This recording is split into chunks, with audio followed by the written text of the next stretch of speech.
When we first moved out here, the perimeter of the property was fenced with barbed wire. We added field fencing to half the property to keep the goats in. They have done a great job keeping the weeds and grass trimmed. Now we'd like to utilize the other half of the property. This means more fencing. Fencing is really important to our homesteading. Okay, we need a nail and hammer. We're adding the field fencing to the barbed wire. Bryson and Shay are just rolling the fence right out, attaching it with wire. Standing up, how's that? What is that now?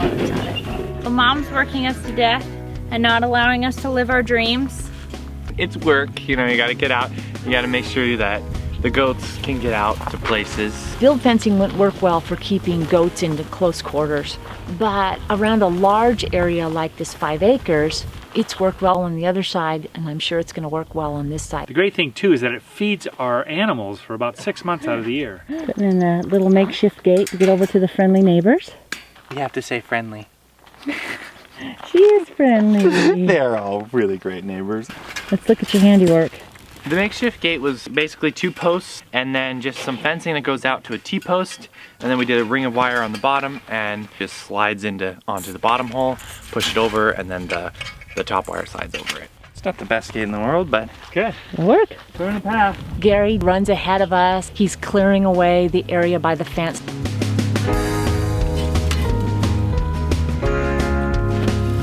Dad was attacked by a bear today as well. Look at all the blood. The blood is everywhere. He's got cuts on his leg too. But hey, guess what? He killed the bear.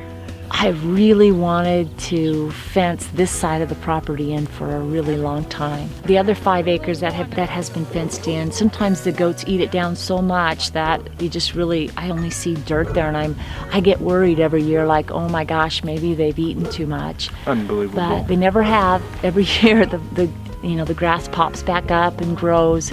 I suppose if we had, several goats, 20, 30, maybe that would be different, but we usually keep 5, 6, 7 goats around. So I think that's been a nice number for the desert. I suppose if you're living in the Pacific Northwest, you could probably have a lot more. When the kids were growing up, they were constantly building forts. That was their favorite thing to do. A wood structure we made so we could stack wood across this way.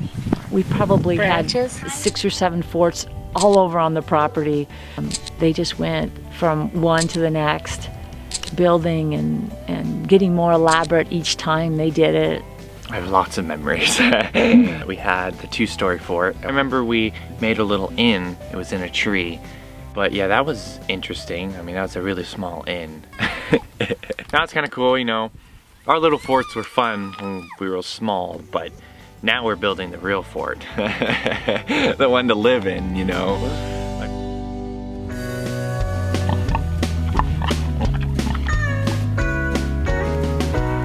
Right now we've got 5 goats and 2 pigs.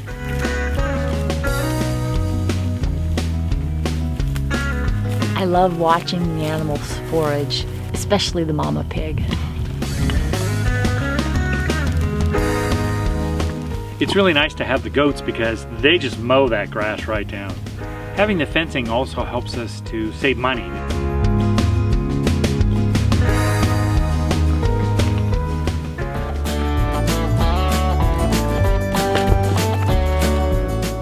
We had to remove some of our prickly pear cactus because we needed to make room for the fencing. So I wanted to get that replanted, broke it up into pads, threw it in the wheelbarrow, and then I just dumped them out to dry. Little patches there, they need to dry out, harden over, and then once they callus over, they'll be less likely then to get a fungus. You can see the dried out, all those ends now are dried out. If I just laid this like this and I just forgot about it and walked away, we would start to get roots here, and this thing would actually grow into the ground right there. So cactus is really a lot of fun. All right, Shay, let's plant them. These are Shay's guide to survival when dealing with prickly pears.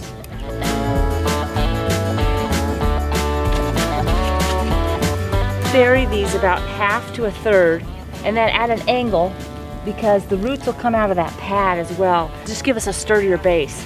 These things, they root and grow so easily.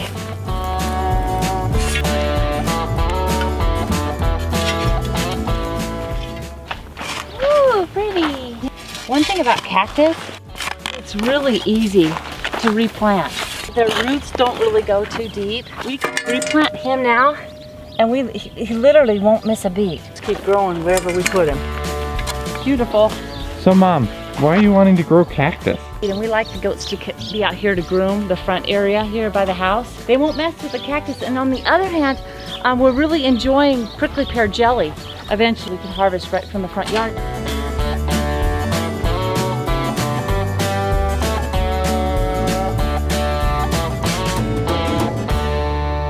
Our animals are enjoying the fruits of our labor. They can have the whole property to roam, except our courtyard. We keep it fenced where Mom does a little desert gardening. Let's check in with her. Growing things in the desert has been one of the biggest challenges. It seems like whenever you grow something, you become like this beacon for every rabbit and pocket gopher and birds and insects too. Let's see, there's 1, 2, He 3, completely, 4, 5. well, eaten half this plant. He's trying to attack my finger. Look at his face. Spit on you underneath. Oh, they are. It's green spit. I'm stabbing him. Look at the green stuff coming out of his mouth. These guys appeared like overnight, didn't they, Ma? Yeah, they did. How many did you get? 11 of them.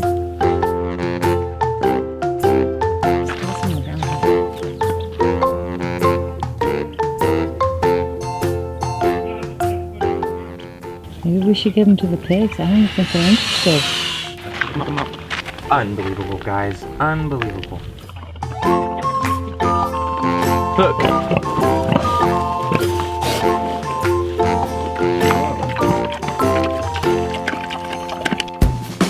And because we live out here, we have to also be conservative of our water. That's why I really like the self-water containers.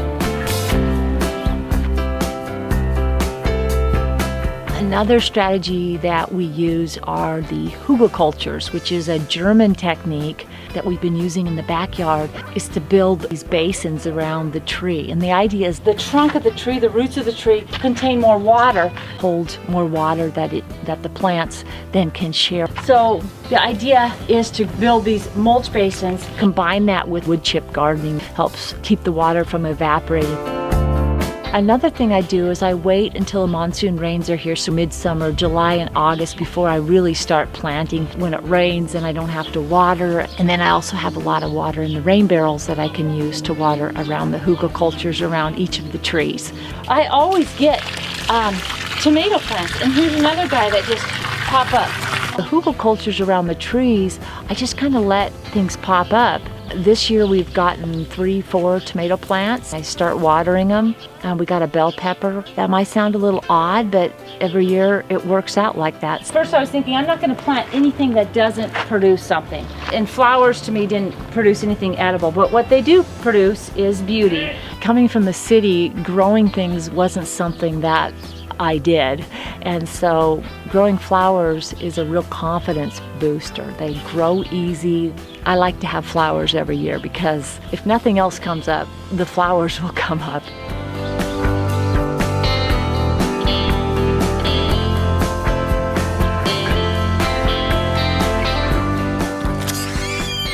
What did you do? No, drop it, honey. Drop. My tomato. No. Did you pick that? Oh my gosh. That wraps up our fall season update. We hope you're enjoying the autumn. We will have a regular weekly peek coming out Friday. We look forward to seeing you then.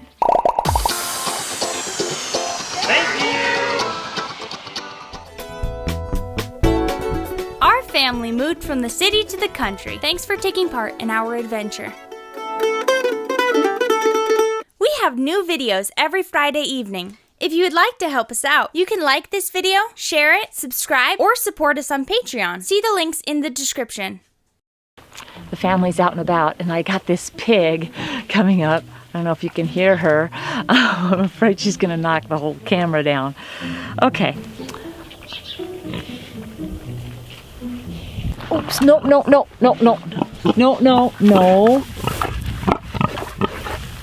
I got a cat over here, and then there's a dog down here, and the pig's gone. Since all the family's gone there, they're a little lonely, I guess.